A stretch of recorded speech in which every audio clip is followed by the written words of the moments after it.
Alright, so we're going to do the confidence interval of slope.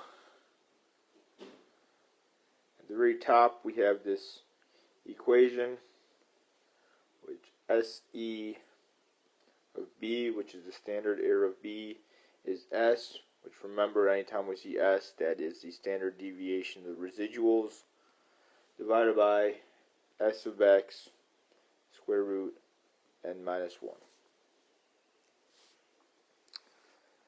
So,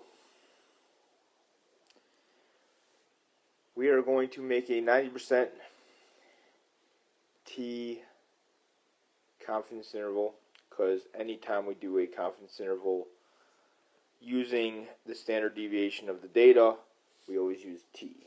So for any of the linear ones, we're going to use T of slope.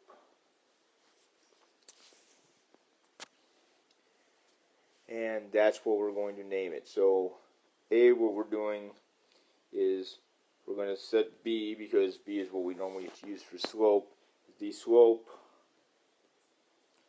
of the line with number of beers as the explanatory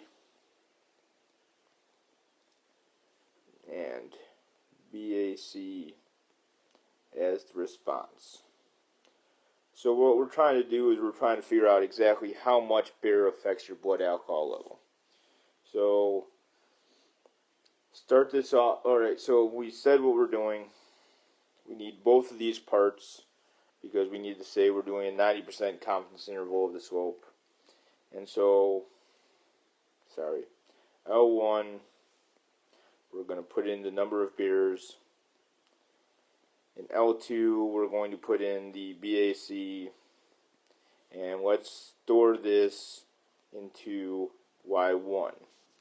Remember that when storing this into Y1, you go to you just go to vars, it says second vars, and then go over to Y vars and hit enter twice, and you can get Y1.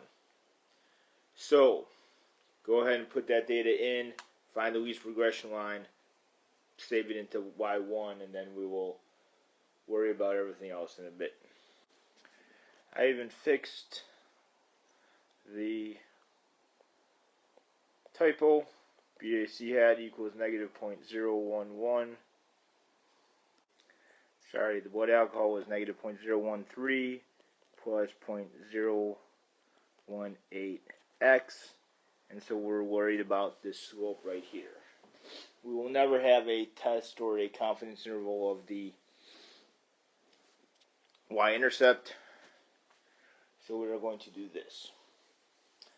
So the conditions in part B we did in the last video, so let's just skip over to C. So the calculation is going to be B that we got, plus or minus T star, degrees of freedom is n minus 2, and then SE of B. So you may need a little bit more room, and we can move the conclusion a little bit down. So to get SE of B,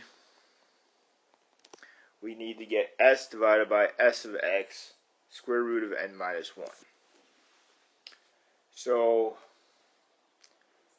if I do stat calc, one variable stats on L1, it tells me that the standard deviation is the bigger number, which is basically 2.198.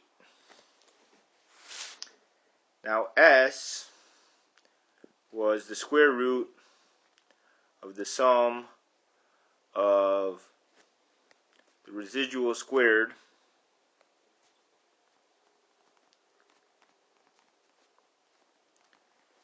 divided by n minus 2. So you can look back and see how we did that. And so I put the residuals into L3.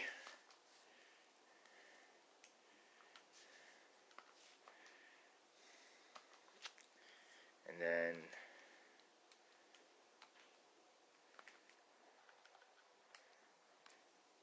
square root of the sum of L3 squared and parentheses, and we should have gotten, which equaled 0.02. So SE of B is equal to 0.02 divided by 2.198 square root of 16 minus 2. Sorry, 16 minus 1. We're using this formula up here. And so my SE of B turns out to be, remember to put this in parentheses, my standard deviation of B is 0.0023. So let's take this now into our point. So 0.018 plus or minus T star 0.0023.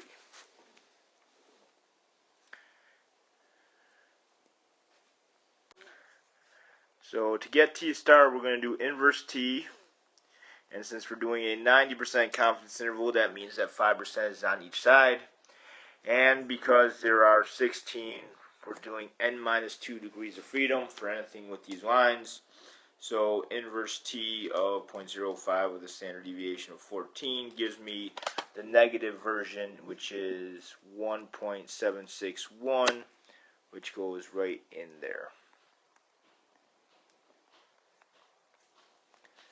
So calculate the confidence interval by subtracting first.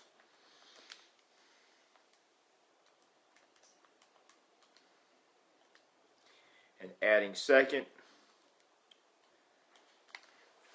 Turns out to be 0.014 to 0.022. And that is my 90% confidence interval for B. So what this means is that I am 90% confident that for each additional bear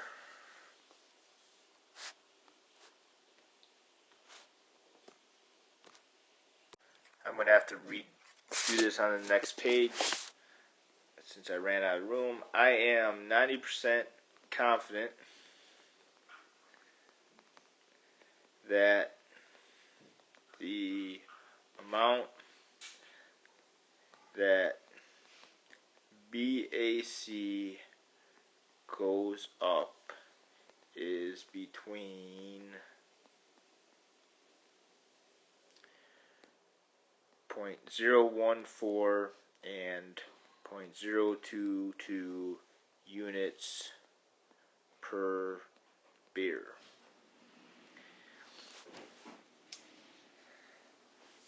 And that is my conclusion from all of this.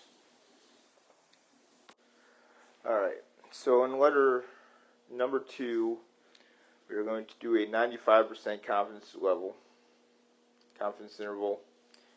And let me just say that, let's just, for the sake of argument, say that there were 30 data points.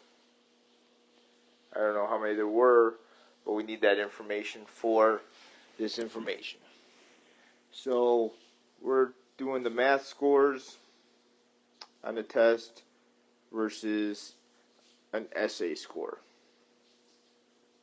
So both of the variables will count as points, and they give us an equation at the top that says math hats equals 27.6 plus 0.065, sorry, not 0.06, 0.655 essay. Just going to point that out. So B is equal to the slope of the line with essay score as and we should change this to be the actual slope of the line with SA scores of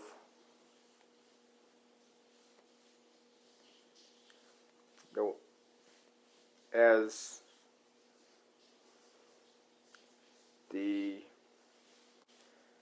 explanatory variable and math score as the response variable. So just a quick one, that capital B is the actual, if we got all the data, so the unknown parameter, where B is our sample slope. So we can skip, we are doing a 95% T confidence interval of slope and conditions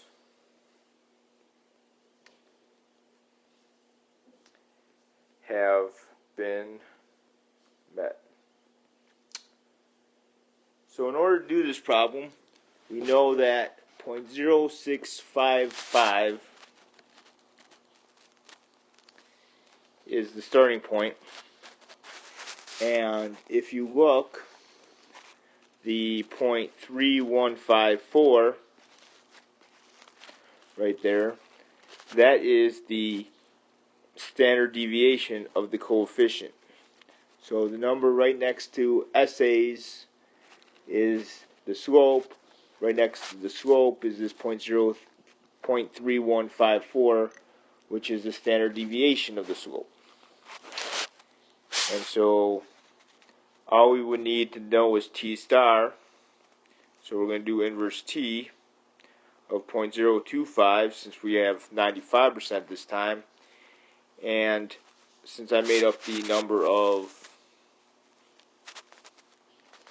30, we're going to use 28 here. And that gives us a T value of 2.048. So 0.0655 plus or minus 2.048 times 0.3154 will give us the answer for our equation of this, or for our slope, which gives us a slope of negative 0.58 to 0.711.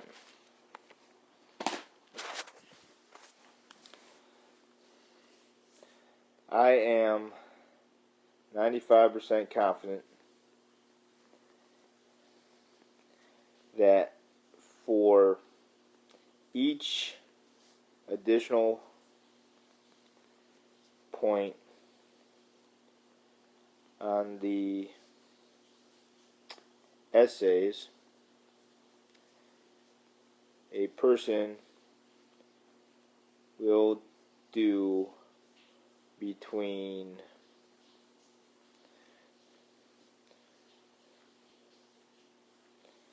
0.58 points less to 0.711 points more on the math test. Alright, start working on your homework. Email me questions. I'll see you soon.